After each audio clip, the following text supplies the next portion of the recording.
munitions, they'll need spare parts, and that will, of course, become increasingly difficult. On the longer term, what you have is that Ukraine is, of course, a supplier to Turkey for tourism, for commodities like wheat and so on. But more importantly, Turkey is counting on an agreement with Ukraine on aerospace industry. Of course, that is only a post-war operation, but that will be important for Turkey and for Ukraine. So they have a kind of a mutually dependent relationship. Now, Turkey, it seems, on the face of it, has taken sides. It's chosen Ukraine over Russia. Do you think that Russia will retaliate against Turkey? Well, at this point, there is nothing much new in Turkey's position, because Turkey, as we know, has rejected the annexation of Crimea in 2014 and has said so consistently. So the fact that they are now supporting again the independence and sovereignty of Ukraine is not a novelty for Russia. What would be a novelty would be a constant influx of armed drones to the Ukrainian forces, if assuming this is physically feasible, which is another question, and that would trigger a retaliation from Russia. The issue of the Straits is extremely complicated because, as you've said, the convention, the Montreux Convention, is from 1936. Different world, different participants, very convoluted language, can be interpreted one way or the other. So that will remain a bone of contention, but not necessarily the trigger of retaliation. Okay, Marc Pierini, thank you very much for sharing your analysis with us. That was Marc Pierini, former EU ambassador to Turkey. Now, Gulf states have remained largely silent in the face of Russia's assault on Ukraine. Their neutrality, a reflection of their deepening geopolitical and economic ties with Russia. Well, joining me now is France 24's business editor, Kate Moody. Kate, one of, if not the major areas of overlapping interest is the energy sector, and in particular oil production. Yeah, Saudi Arabia and Russia are the two major players and biggest producers of OPEC+. That's the group of oil-producing countries that have been coordinating their output in an effort to regulate global supplies and prices. Now, they've been very cautious about increasing supplies in recent months, despite soaring demand and soaring prices. And that's partly because they stand to benefit, right? Because companies and countries that sell oil earn more money when prices are high. Now, Russia's invasion of Ukraine has prompted still more concerns about global energy supplies. The spiraling conflict and ensuing sanctions could potentially interrupt shipments of oil and natural gas. And on the day of the Russian invasion, we did see the price of Brent crude soaring over $100 per barrel for the first time since 2014. Now, it has been suggested that other countries like Saudi Arabia, the United Arab Emirates, and other OPEC members could help to fill that potential shortfall. But Riyadh in particular has really been resisting that pressure to pump more. It says it remains committed to the stance that's taken by OPEC+. Some analysts see that as a sign, if not of tacit support for Moscow, then at least a sign that it's going to try to stay in a fairly neutral stance, at least for now. And what about broader trade between Russia and Middle Eastern countries? Well, Turkey is the only major trading partner in the region for Russia. It accounts for about 5% of overall Russian exports. The rest of the Middle East and North Africa together account for another 5%, and that's mostly fuel and consumer goods. Now, having said that, trade between Russia and the Gulf states has nearly doubled in 5 years, from about $3 billion in 2016 to more than $5 billion last year. That's mostly with the United Arab Emirates and Saudi Arabia. There's also a growing arms trade in the region. Sales to the Middle East have accounted for about a third of overall Russian arms exports in recent years. Algeria, Egypt, and Iraq are the biggest customers there. Last year, Saudi Arabia and Russia signed a military cooperation agreement, and Moscow has played a really decisive role in some of the regional conflicts, including Syria and Libya. Now, some other areas to keep an eye on throughout this conflict. Tourism could be affected throughout the Middle East region. Dubai, in particular, is a real hotspot for the Russian elite, both for vacations and for investment. And beyond the Gulf, Russia and Ukraine are both major producers of wheat, corn, and sunflower oil. And among their top importers of those products are countries like Egypt, Turkey, Lebanon, and Yemen. Now, agriculture isn't a huge part of Russia's economy, but it's clear that this conflict could have really major repercussions for economies that do rely on it for basic food supplies. OK, Kate Moody, France 24's business editor, thank you very much for breaking that down for us. Now, Israeli students who fled from Ukraine have landed back home after a grueling journey. This was the scene at Ben Gurion Airport in Tel Aviv. Parents and families are clearly relieved and overjoyed to be reunited with their children. This flight from Romania carried some 150 Israeli Arab students. According to the Foreign Ministry, at least 4,000 Israelis have fled Ukraine, but thousands more remain. Israel has stationed representatives at border crossings with Poland, Hungary and Romania to help evacuate its citizens and Jews. Well, that's it for this edition of Middle East Matters. Thanks very much for watching. There's more news coming up here on France 24.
Breaking news on France 24 and France24.com.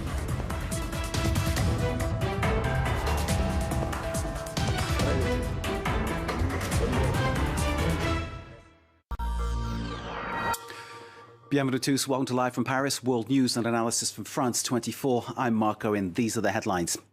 Russia tells civilians living near the intelligence infrastructure in Kyiv to evacuate, raising fears of a bombardment of the capital as a massive military convoy closes in. Meanwhile, Ukraine's President Zelensky in Kiev calls for a no-fly zone over Ukraine.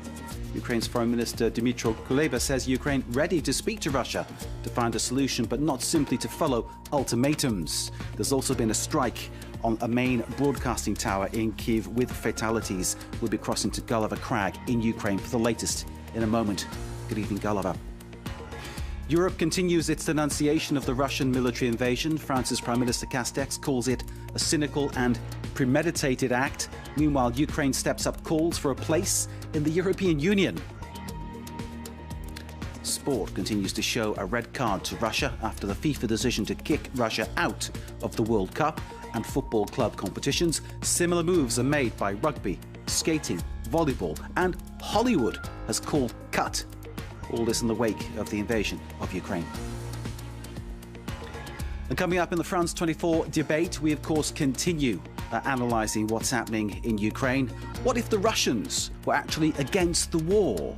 There have been unprecedented scenes across the country against the aggression in Ukraine. Our panel in this studio We'll be assessing the situation, and of course we'll be drawing on all conclusions to see where this might go next. All this, of course, as the Russian troops are reportedly closing in on Kyiv.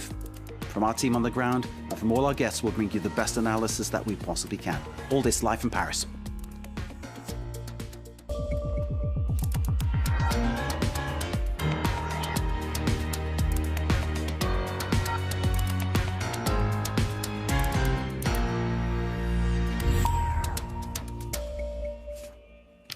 Thank you very much for being with us. Russia tells Kiev residents living near intelligence infrastructure to evacuate. That big news today. And pretty soon after that came this disturbing image we can show you now. A strike on a television broadcast tower in Kyiv. A France 24 observer sending these images. A Russian strike. To the left of the picture, you can see the Ukraine TV center. The call to evacuate came after news agencies in Moscow said Russia will strike sites in Kyiv belonging to Ukraine's security service and the Special Operations Movement. The sources for that warning, Russia's TASS and RIA news agencies, quoting Russian defense ministries this Tuesday. The strikes aim to prevent, quote, from the Russian side, information attacks on Russia, urging those near the sites then to leave the areas. Well, this strike on the TV tower apparently claiming some 5 lives, according to official sources in Kyiv. In the meantime, the massive military convoy that's been reported, some 65 kilometers long, moving closer to Kyiv, spotted on satellite imagery, as you can see here. This convoy then, nearly 60 kilometers in length. In the Kyiv then, Ukrainians await the next phase of this Russian invasion. Let's join our reporter, Gulliver Cragg. He's in Ukraine, of course. He's been moving around to many locations. Currently in Komyunitsky. Gulliver, thanks for being with us. Tell us the latest where you are. Well, where I am, really, we've just been watching the news unfolding on our smartphones and computers with horror. I haven't been out reporting today. We've been looking at what's been happening in Kharkiv with the terrible bombardment there of that Russian-speaking city, the second biggest city in Ukraine, and then this news in Kyiv of the TV tower being taken down. And I've been getting alerts on my phone all day from the application from Kyiv City Hall that tells you when it's time to go to the shelters. So I'm aware in real time, basically, of whenever the sirens are going off in Kyiv.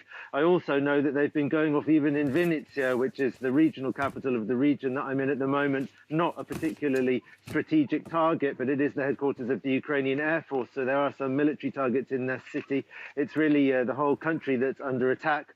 According to the Ukrainian Interior Ministry, the TV signal will be down only temporarily. They have got a backup place from which they can broadcast. This news that the Russians have warned Ukrainians living near security services headquarters in Kyiv to evacuate is particularly worrying because the security service of Ukraine is located right in the center of Kyiv, in the historic center of Kyiv, right near the historic St. Sophia's Cathedral. And the Greek Catholic Church actually said that they had information that that cathedral could also be struck. Yes, as I think everybody has been realizing as this day has gone on, the Russian attack has just stepped up a gear and really seriously intensified and doesn't show any signs of letting up. Gulliver Cragg in Ukraine, thank you so very much indeed. We'll, of course, be getting more from our team as we go through this programme. Well, Gulliver was just talking about it, the strike on Ukraine's second city, Kharkiv. It's been shelled again this morning. The Russian bombing there has been condemned as a war crime by the EU's Foreign Policy Commissioner. Huddled together underground. Since the bombs started falling on Kharkiv almost a week ago, Ekaterina Babenko and her family have been seeking refuge with their friends in their small basement. We've been here for days. We are here in the basement. We are worried and it is scary. We have small children, elderly people, and frankly speaking, it is very frightening.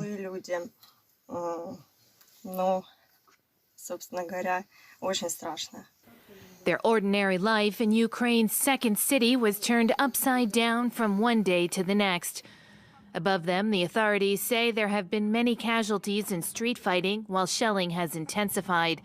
The Russian military has denied targeting residential areas despite evidence of considerable damage to apartment buildings, schools, and hospitals that have also killed civilians.